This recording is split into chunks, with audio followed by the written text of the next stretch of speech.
Lots going on in the world, and we'll be talking about that here on World Politics. We'll see who joins us and all along those lines. But a lot is taking place on the political landscape. And I know that definitely Steve Rao and others are expecting to join us on this discussion of what's going on in the world and all along those lines. So definitely looking forward to hearing people's thoughts about a number of the news items that are going on in the world, particularly in the political landscape and all along those lines. So definitely looking forward to hearing folks' comments on what's taking place in the world and how the world is treating them as well. So definitely there is a lot taking place, and we're always glad to be reporting on that here on World Politics as well as World Edition, which is our Monday through Friday news show.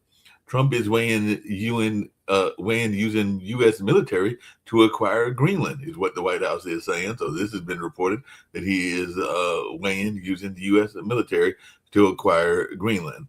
And Trump supporters across the U.S. are reacting to the Venezuela operation, and the White House is relitigating the January 6th with a webpage claiming insurrection was a Democratic fabrication. So that's something else that's being reported in terms of world politics and all along those lines. So lots taking place in the world, and we'll definitely be talking about that here on this particular show.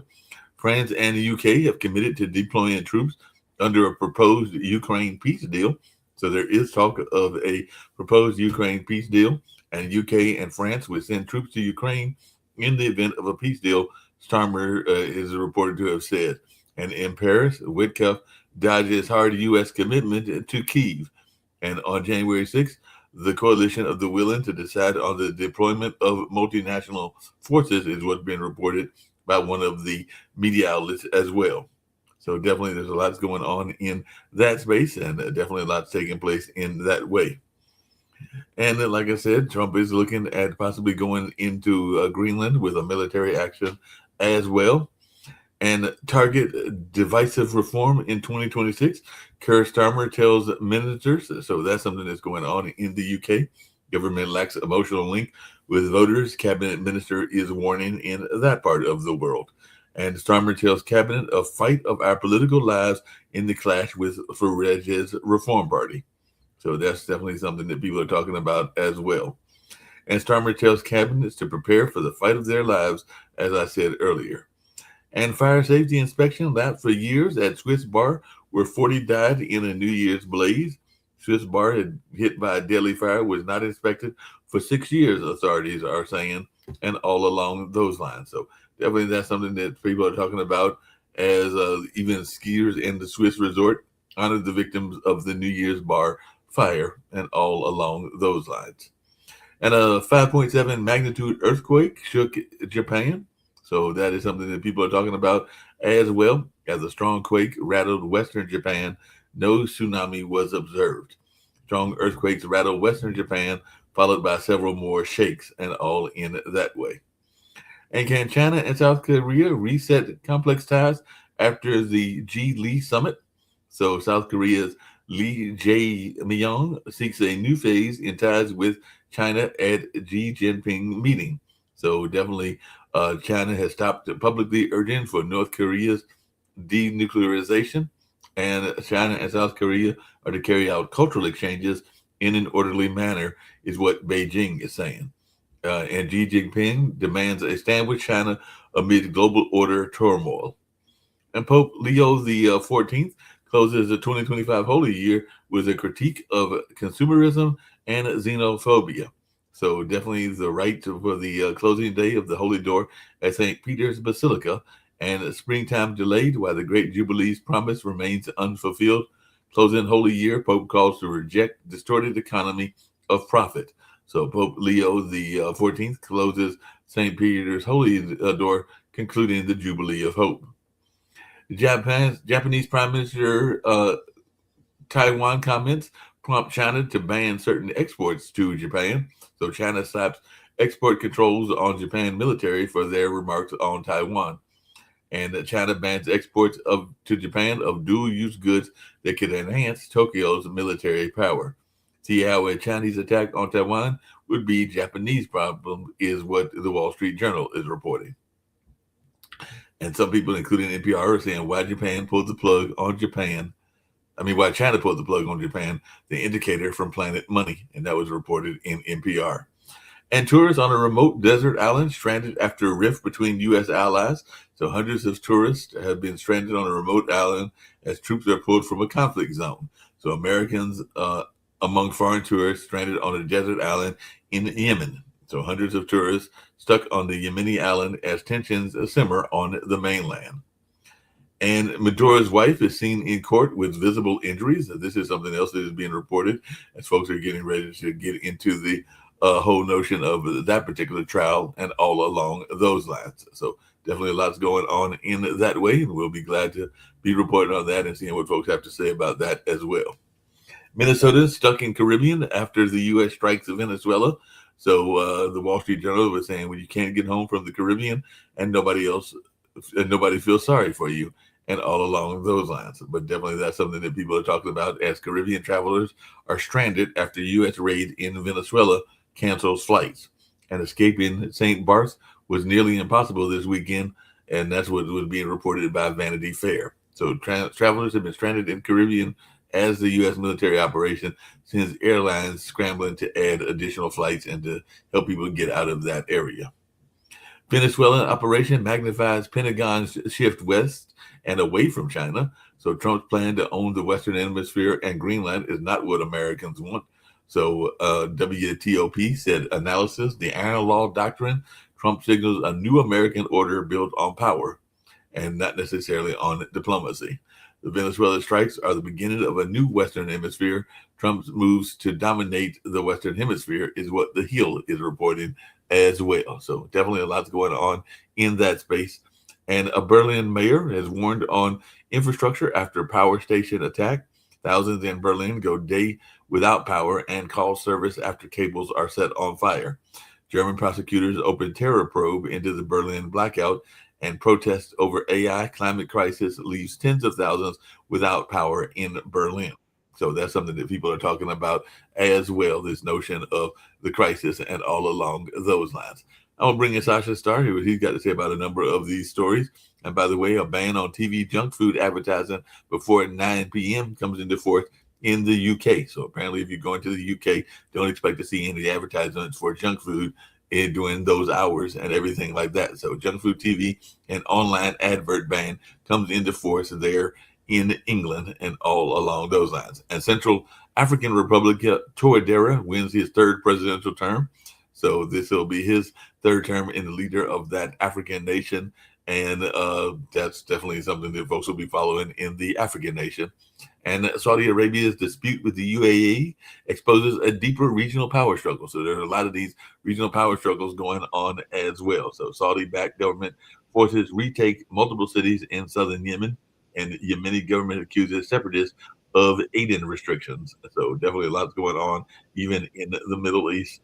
And Zelensky has replaced Ukraine's powerful security service leadership, and Ukraine replaces the spy boss who oversaw the spiderweb air base attacks. So Zelensky has forced out the Ukrainian spy chief who led those raids against Russia. So we'll see what goes on in that space as well. So lots going on in the world. And Anna Navarro shocked the View audience by applauding President Trump's arrest of the Venezuelan leader. So definitely White House is slamming the View star as liberal and all along those lines. So they're always attacking the View and they're slamming the View stars as liberal pundits over their reaction to Venezuela. So Whoopi Goldberg snaps at Sarah Hayne during a Venezuela debate, and all along those lines, apparently the White House wasn't too happy about some of the views that were put out there, and all along those lines. But I did hear that there might be this talk of, I know you and Jonathan don't think it's going to happen, but I guess they're saying that some of the UK and some of the European nations are saying that they're willing to put boots on the ground in this supposed peace deal. So what's your thoughts on this, Sasha? They're talking about this peace deal once again. Okay, peace deal, Mark, between whom? Ukraine and Russia, with the European nations saying that they will be like a peacekeeping force. The U.S. doesn't say it's going to be a peacekeeping force. Okay, so peacekeeping force, it means that there is a peace and the forces required to keep that peace. Right. But there is no peace right now. Why No, are we discussing the peacekeeping force and how many tanks and how many machine guns and how many fighter jets and so will be involved? Maybe 45 or only 43? Why are we discussing that when there is no peace and not one even close by? Because Russia has not agreed to any deal. It hasn't to any concessions whatsoever. For the well, last years, they're saying exactly the same thing over and over and over. well, apparently UK and France agreed to send troops to Ukraine in the event of a peace deal with Russia. So this was just reported by CNN earlier today and everything. So it looks like there's some people that are trying to get this peace deal going and everything like that. So they're talking that they're going to be these multinational forces that'll be out there that'll help in that situation. But that's what it was being reported on CNN, with this notion that both the UK and France are saying that have agreed to send troops to Ukraine if Russia will agree to get a peace deal. And then what?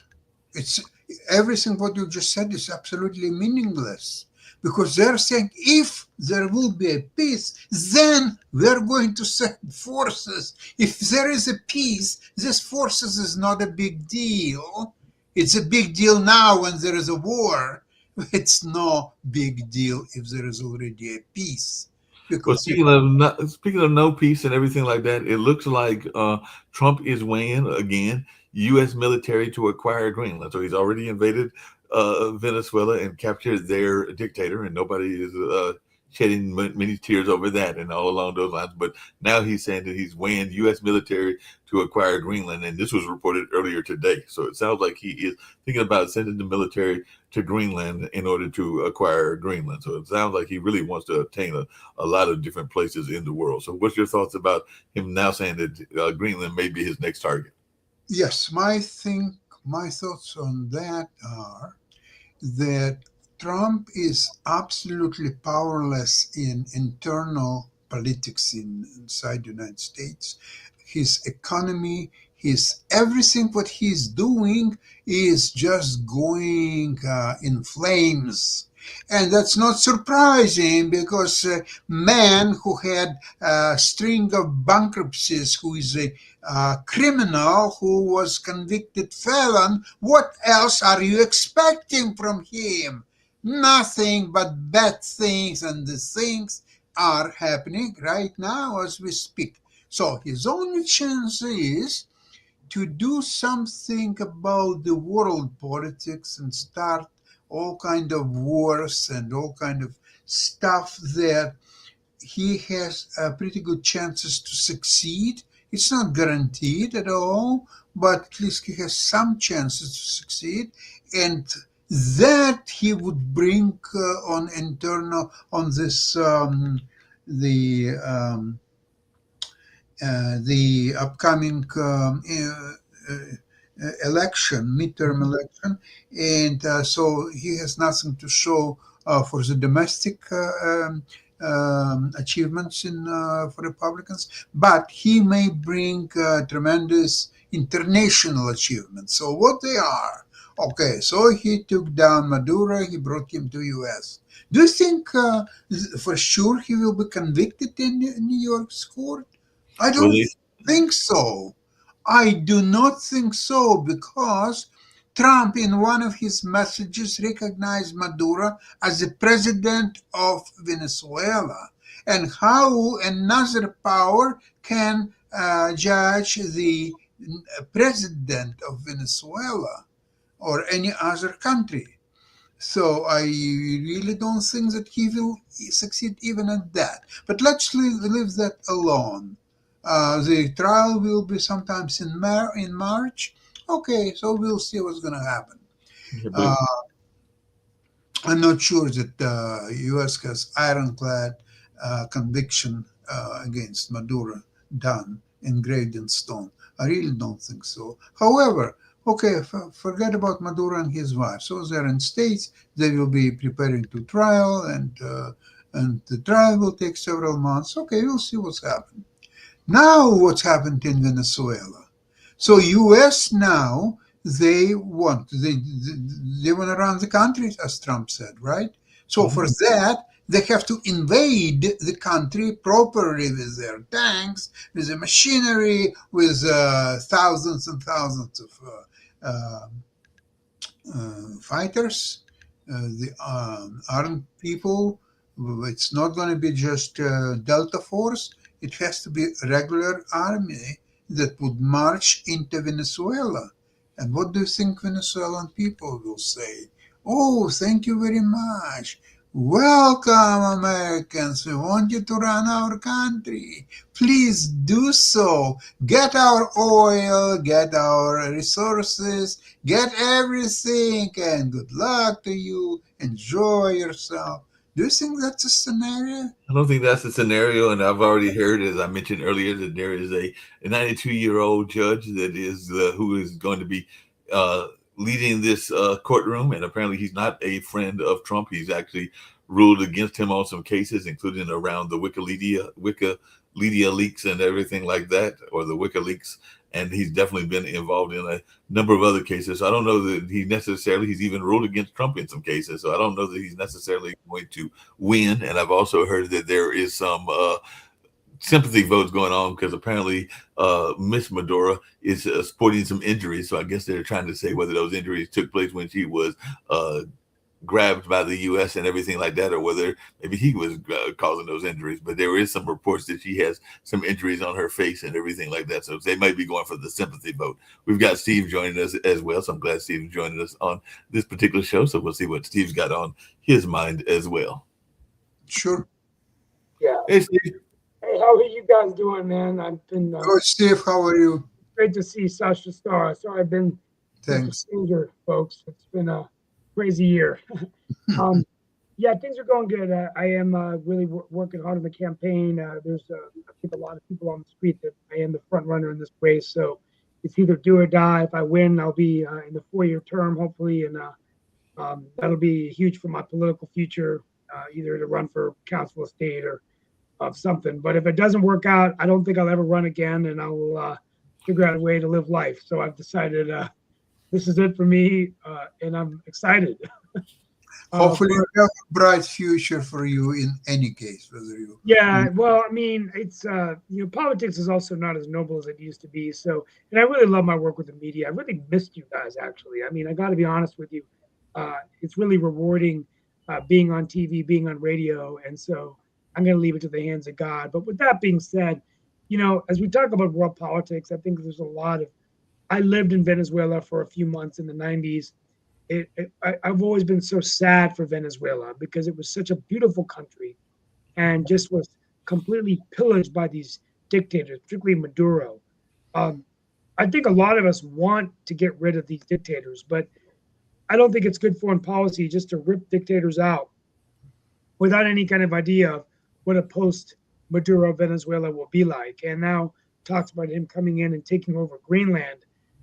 It's almost as if Trump wants to be another hegemonic or colonial power, which I don't think is the way for democracies to act. And so that's just my take on it, is that I think it's a very disruptive foreign policy. And of course, the war in Ukraine looks like it's coming to an end, right? I don't think so. You don't think so? Absolutely not. Tell me, who is the dictator of Greenland? Are you familiar at all? I don't. I have to beat myself up on Greenland. I really don't know enough about the country. All I know is that they often use as an example that if you came from Greenland to America as an immigrant, you can get your immigration immediately. But if you come from India for an H-1B, if you went through the normal process, it would take you 150 years to become a citizen. Oh my God! Yes, exactly. I've heard Greenland in that example, but I don't know enough about it.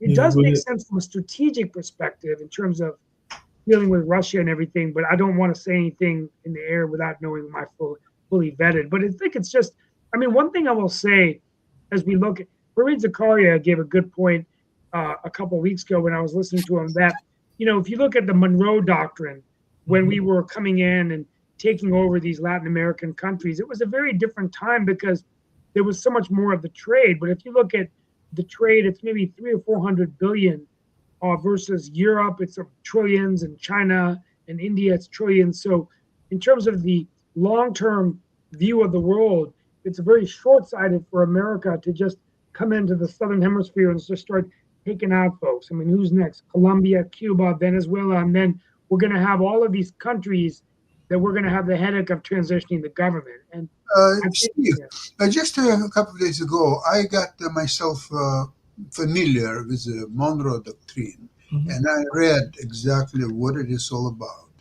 It's about America's ability and desire, of course, to replace unfriendly governments to the United States with a friendly government, and it's mostly to deal with Central and Latin America. Right. So supposedly Canada is not part of the Monroe Doctrine, although geographically it could be a part of Monroe. And if our Prime Minister, Carney, is not deemed as a friendly to the United States, which could be, then according to Monroe Doctrine, United States could replace Carney with a somewhat friendlier prime minister, although it remains to be seen. And by the way, Canada has ordered incredible amount of drones and sea drones from Ukraine, together with their technology and with their experience in operating the drones. So the operation of taking over Canada by imprisoning Canadian Prime Minister may not be as easy as it looks. Maybe it's not easy at all. Now, on about Latin America, let's see. China is investing. Actually, so far, China invested $50 billion into Venezuela. Russia invested $20 billion. So what America is saying that no foreign investment is eligible for Latin America countries because it could deemed as not friendly investment to United States.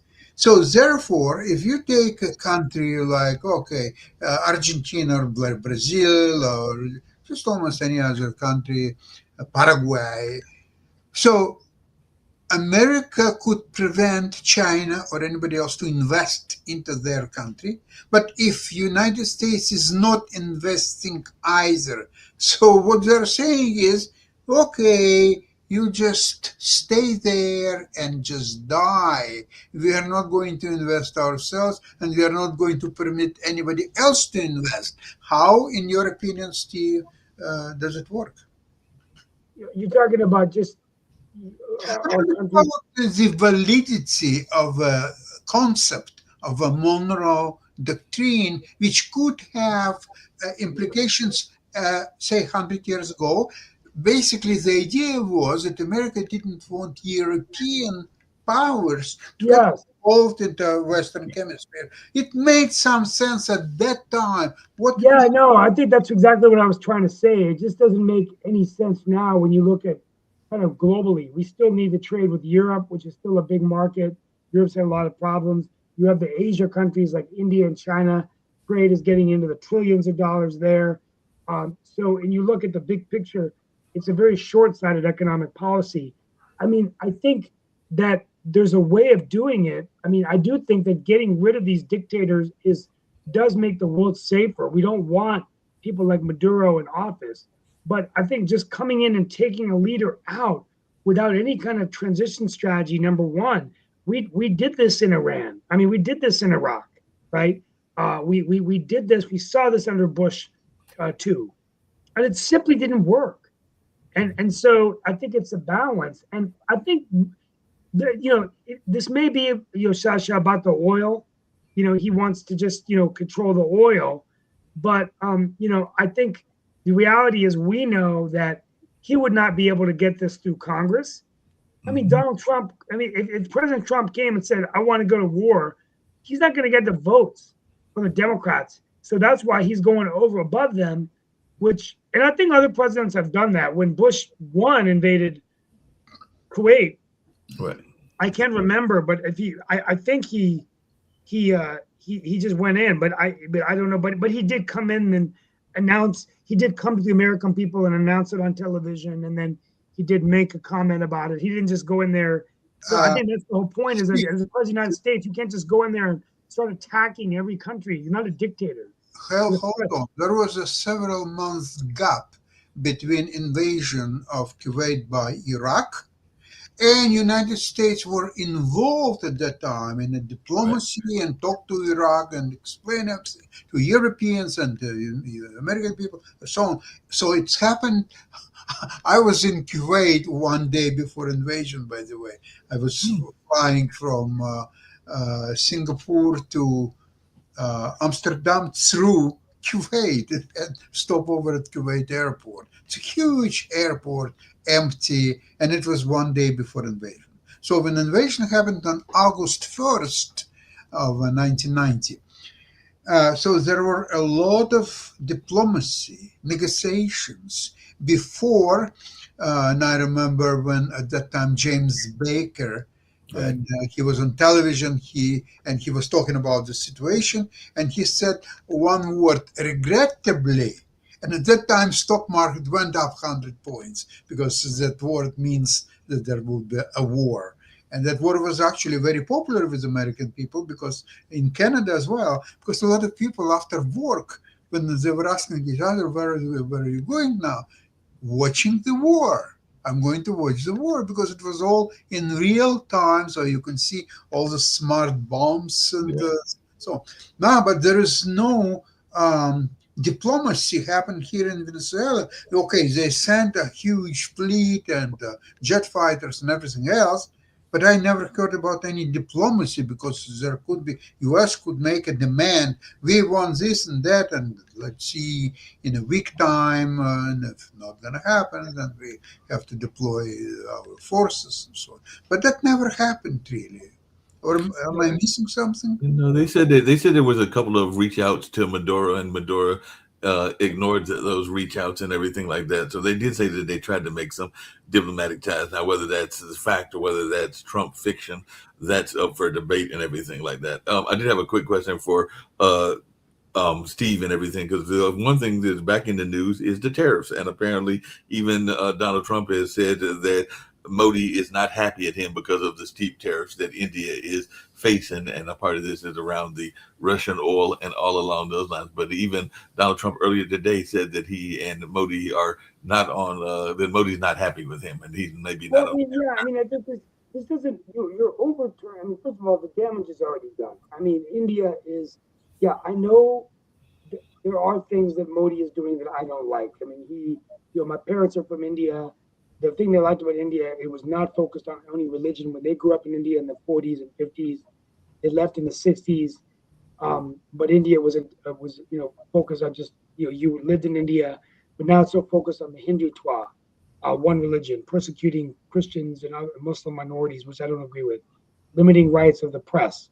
But at the same time, I think you look at the progress India has made, and U.S. has made with India relations, going all the way back to Clinton and Manmohan Singh, and then Bush coming in and making it better, and then Obama, and then Trump, and it's the fourth largest economy, fastest growing economy in the world. It's gone from 9 to 4.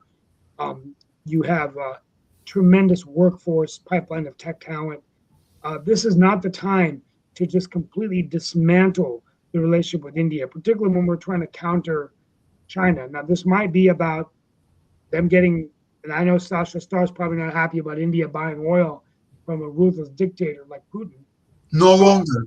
Which I don't agree with either. I mean, I've been getting there. I don't like it. Steve, it was announced today that the last Indian company that was purchasing Russian oil stopped doing that as of now. Okay. So India is no longer buying Russian oil. Okay, all right. I just want to make sure that's the case. Yeah. But they were, but the bottom line is that, Mark, to answer your question, I just think that before I leave, I've got to run, but I think it's so short-sighted of Trump.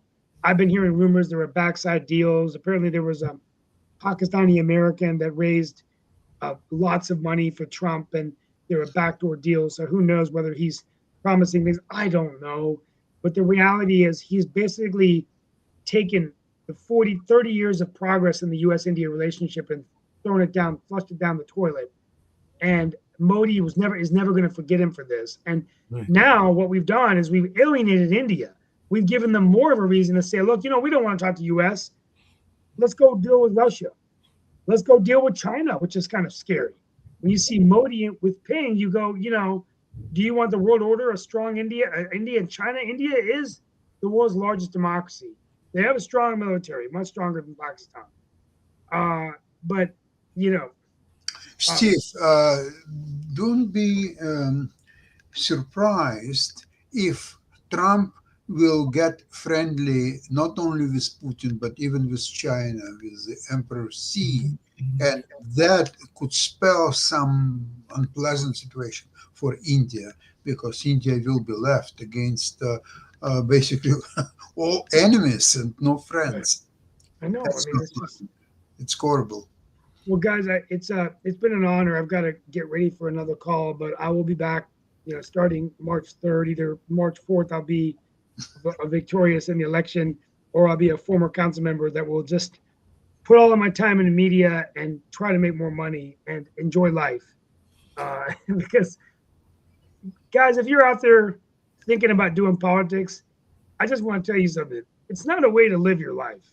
I mean, really, I'd like to have some good Russian vodka or Ukrainian vodka with Sasha, hanging out and relaxing and watching some movies and reading some books and going for a walk. Just enjoy life. Just take all your investments and put everything in artificial intelligence. And gold. Silver. We're only in this world one time. Everything sell.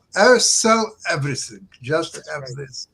Well, Mark, I'm sorry I've got to leave a little early, but but I'll be back on Thursday, I think, and then I'll be in and out and tomorrow as well. But and then I did speak with Leo Williams. I guess he's gotten through that crisis, though he does seem a little bit on edge about that whole situation. He's still on edge because there's still some serious accusations that are out there, and I guess he's trying to weather that storm and see whether it will happen and everything like that. But there are still people that are saying that he was doing some grooming and some other stuff while he was a teacher and all along those lines. But so far, it's I haven't heard as much of it as I did earlier in the latter part of last year and everything like that. But that doesn't mean that folks aren't going to be starting to target him later on and everything like that. So as you know, politics can be a very nasty game and everything like that. So even though he's won the election and doesn't have to face another one for 2 years, it doesn't mean that forces out there won't be making their ways of trying to attack him, just like they would attack any politician. Steve, last question. Do you think that the Democrats will be able to take House in the midterm elections? Say again.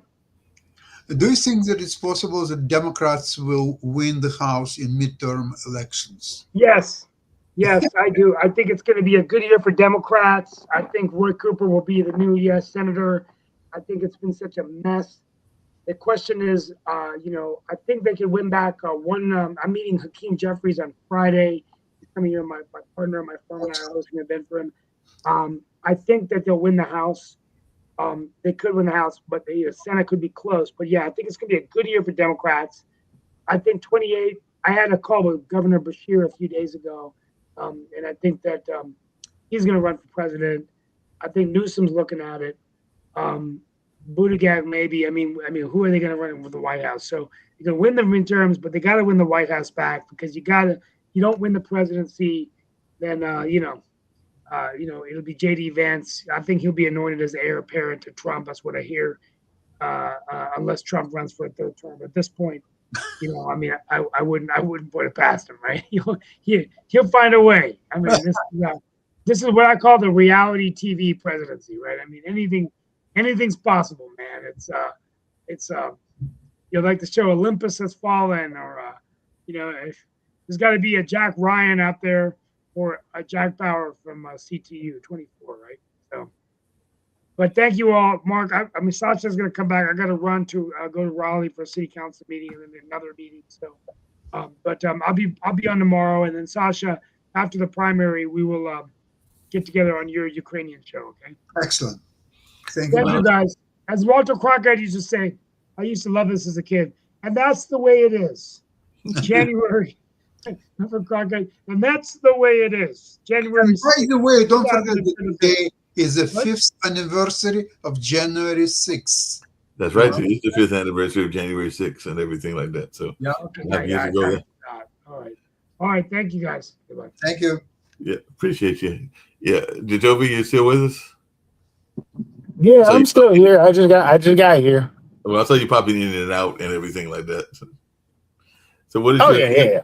what's your take on the fifth anniversary? Because Sasha is right; it is the fifth anniversary of January 6th, and they're now out there trying to put it out that was a Democratic fabrication. That January 6th did not happen. I did see that in some news media and in some social media as well. That they're trying to pretend as if that horrible event did not happen or was a Democratic fabrication.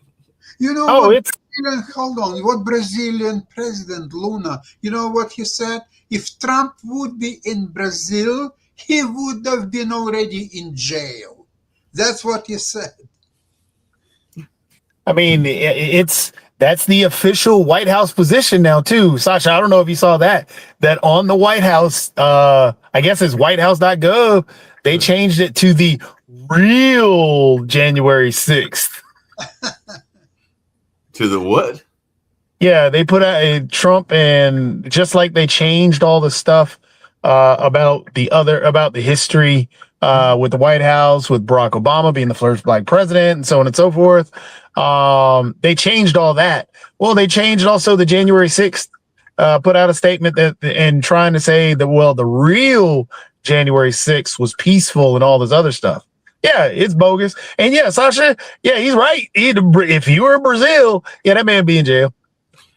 Well, apparently, the whole ICE thing is getting into the news as well because Hilton, the hotel chain, apparently booted an independently franchised Minneapolis hotel from operating under its name because it banned immigration agents and then lied about reversing the policy. So I guess they were not going to let immigration agents come there, and then they had this policy going on. So they were denounced Monday after Homeland Security shared an email from the Hampton Inn by Hilton in Lakeville notified the agency it was canceling reservations made by agents ahead of an immigration enforcement deployment. But here's the question, though. Why are they denouncing it? They already made it they pushed it for companies to be able to deny service to anyone they wanted to. Yep. The Hilton didn't want to service ICE. So therefore, they're in the right. Why are they denouncing it? Because remember, it went to SCOTUS about it. Right. They did go to SCOTUS. And apparently Hilton posted on X, the independent hotel owner had assured us that they had fixed this problem and published a message confirming this. So it seems like Hilton is upset at this agency as such. And they said, as such, we are taking immediate action to remove this hotel from our system. So they're no longer part of the Hilton because they feel that they did a turnaround and everything like that. Who do we think, Steve, when he was here, was talking about the midterms, and I know Sasha brought it up as well and everything like that. But, and I know everybody's saying Mike Lindell doesn't stand a chance of winning in Minneapolis, but is Amy K. Amy Klobuchar. Thank you. Is she going to be the head She'll be the next governor of Minnesota. Because she's her election. I mean, she's well liked in Minnesota. The elections that she's won by a lot. She's a good fundraiser, and yeah, she gets out there. So Amy Klobuchar will definitely win Minnesota. Mike Lindell doesn't have a shot. The thing is, Mike Lindell gets all the headlines from coming out of the Republican side, but there's actually a Republican challenger that's a legit challenger. But she's not going to get any eyeballs because Mike Lindell on the Republican side is going to get all that. But Trump today, Sasha, I don't know if you saw this one because this one made me laugh. First person I thought of, Sasha, because I wanted to talk to you about it. Because when Trump got on stage and instead of saying anything about, well, we have to win the midterm elections because of, our policies. And no, Trump got on stage today and said, well, if we don't win the midterms, they're going to impeach me. The Democrats are going to try and impeach me. He's crazy. I heard that. I think he's completely crazy. Yeah, people are wondering about his sanity and his health, and he does say some crazy stuff. And apparently he had one of his famous rants earlier today. And in that rant, he said a lot of stuff that folks were trying to make sense about and everything like that. So I remember there was a whole conversation around Biden and his acumen and everything like that. But what are our thoughts around these rants that Trump is having? And nobody seems to be really rallying against the rants, but he does seem to have several rants. And apparently he had one earlier today that folks are still going like, what did he say? And everything like that. Because part of that rant was where he was going against this whole notion that he was going to go against Greenland. So he's going to go take Greenland over just like he took over and is saying he's going to run Venezuela. Well, that was. Oh, go ahead, Sasha. He's talking so much about Greenland, and I don't understand. Okay, in Venezuela, he had a drug trafficker and criminal and so on. So one criminal arrested another criminal. Okay, that makes sense. Although I'm not sure why this makes sense. Yeah. Now, in Greenland, I'm not aware that there is a criminal running Greenland that he has to be brought for justice to New York court or anything. So, under what pretense a U.S. can invade Greenland? But Greenland is part of Denmark, and as a part of Denmark, it's a member of NATO. So what is Trump going to say to justify any move against Greenland? I don't get it. His supposed justification is that it is for national security, and Russia and China, because of the melting of the ice and the way that that's going to open up a pathway, it's going to cause problems for our national security. That is his whole argument. Yet he ignores the fact that the biggest, the actual largest base on Greenland is a U.S. base.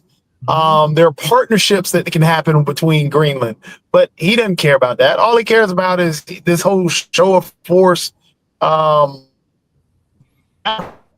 Wait a sec. Does China have any bases in Greenland? Does China have any bases in Greenland? I'm not aware of it.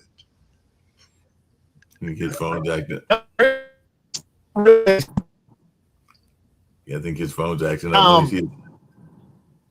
Oh, am I back? I can hear you. Yeah, you couldn't hear you there. Oh, okay, right? But yeah, there really is no basis, even though he's yelling out it's national security. But it's the same thing in Venezuela because they went in for oil. Now the oil companies don't even want the oil, and even worse, the people of Venezuela are upset now because the government that they left intact is now they're also going around rounding up people because you have gangs that are loyal to that government or loyal to Maduro that are now rounding up Venezuelan people who actually they think may have gone and helped this situation happen of taking Maduro. So you have all this stuff now happening in Venezuela. The same thing that happened in Palestine and Israel, that's still going on. Same thing that's happening in Ukraine. Same thing that's happening in Somalia. Same thing that's happening everywhere that he said that he's done good. He hasn't. This man is just his crowd tries to justify everything he does, and it's just wild to me. I just don't get it. You can't get some people to see the light no matter what's going on. To answer your question, Sasha, because I just looked it up in our favorite tool, AI, China does not have official military bases in Greenland, but apparently they have significant economic and resource presence, especially in mining, in dealing with rare earths, uranium, and iron and infrastructure, because they were part of an airport bid and everything like that. So they have some interest, and apparently they remain interested in Greenland as part of its polar Silk Road, focusing on resource access and scientific research, not an overt military base and everything like that. Yeah. So they don't have any actual military bases, but they're involved in some research kind of deals in that part of the world. So Trump wants to kick out Chinese from Greenland? Is that what his idea? Yep. He's saying that it's national security and that he wants to take the rare earth minerals and all this other stuff because it's national security. It's just it's an idiotic play. Well, okay. So what Trump has to do, he has to abolish completely Monroe Doctrine because it's outdated. It doesn't work. And instead, create Donald Trump's doctrine that any country in the world that has unfriendly government to the United States could be invaded by the United States and its government taken out by the United States. So that could be a pretense under which they can invade any country, Greenland or non-Greenland, and just do anything what they want. Because this is probably most likely what actually Trump wants to do. It could be and everything. I do have a question about Trump because apparently this came out because apparently he went on this bizarre rant earlier today. It had to deal with the coverage of his health, and he was saying that some people had told him weeks ago to correct that where he claimed it took him weeks to correct a report about not being dead. So apparently there were some people that were saying that he was dead when he wasn't dead and everything like that. But there is no doubt, and if you can look at the latest pictures of him and everything, and everybody talks about his various hairstyles. But apparently, Jacoby, when did President Trump become a punk rocker? Because apparently his latest hairstyle is pink. He's got pink hair now and everything like that. So when did he become a punk rocker or one of these other rock styles and everything like that? So he's now sporting pink hair. I don't know about that, but all I know is he fell asleep the other day standing up behind Marco Rubio. That made me laugh. Yeah, he was definitely falling asleep, standing up, and everything like that. But yeah, people are talking about his pink hair, and that came out today because apparently his hair has got a pinkish tint when he went before the GOP members at a House GOP member retreat at the Kennedy Center on today and everything like that. So yeah, apparently he's got maybe he had some pink dye, or maybe the dye didn't work and it turned his hair pink temporarily. But yeah, he's got some pink hair going on, or maybe he's become a fan of pink. Well, one of the things that so I was listening to somebody earlier and they were talking about how Trump floats trial balloons, which I completely agree with, because he'll always say, hey, look, when he was talking about Greenland at the beginning, remember people said, oh no, he's joking, he's trolling. No, that's what he's actually trying to do right now. He legitimately is trying to take Greenland. He's already, after what he did with Venezuela, he's going to try and do the same thing with Greenland. But his new trial balloon, which he's floated before to try and get people used to the idea and think it's okay, is he's floating the idea of stopping the elections that may take place this year. Yep, he might try to do that. So there will be no midterm election this year? That's what he was floating. Yeah, he's floating that he actually idea. said that in his speech, and he was talking about, well, I could, but then, people already call me a dictator, ha ha ha, and people are saying that, oh, he was just joking. No, he was legitimately thinking about it. And now he's also thinking that he is Nostradamus or everything like that, because he's back to, apparently this is one of his other crazy rants.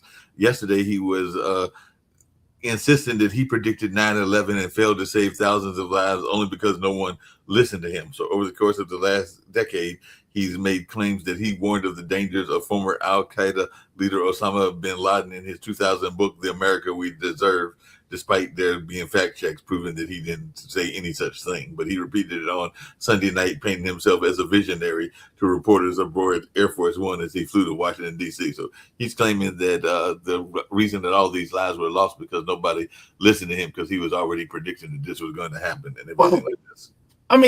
What he does is he tells a lie, he repeats the lie, and repeats it louder and louder and louder. He knows that he's already trained his MAGA group.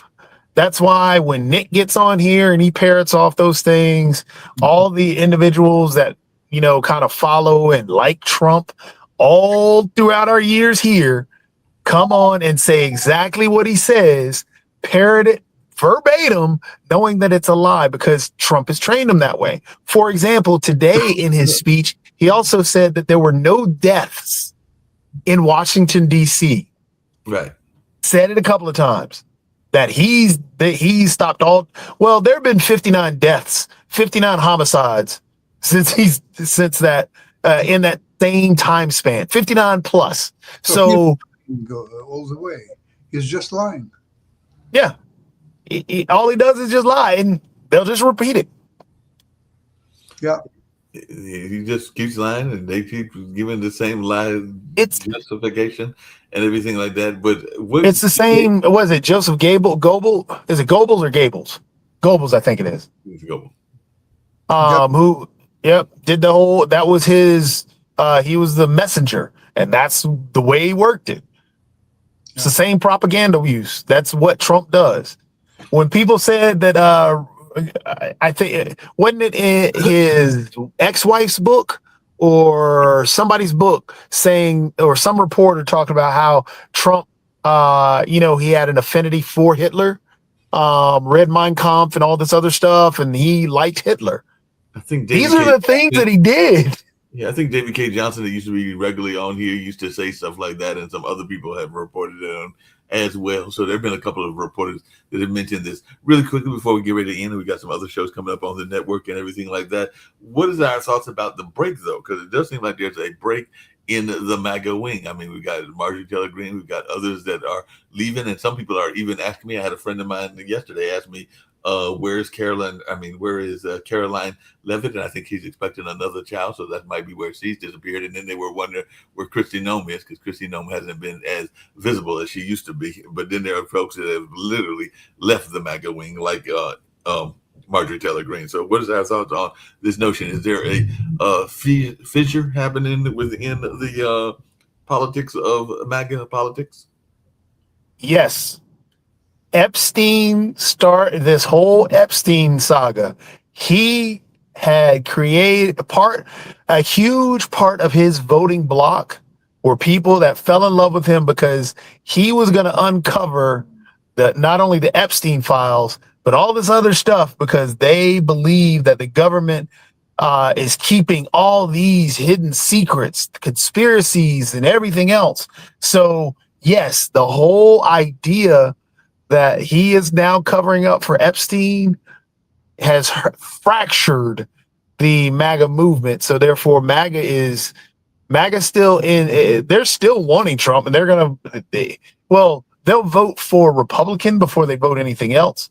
But a lot of them may not come out to vote anymore due to the fact of this fracture around the Epstein files.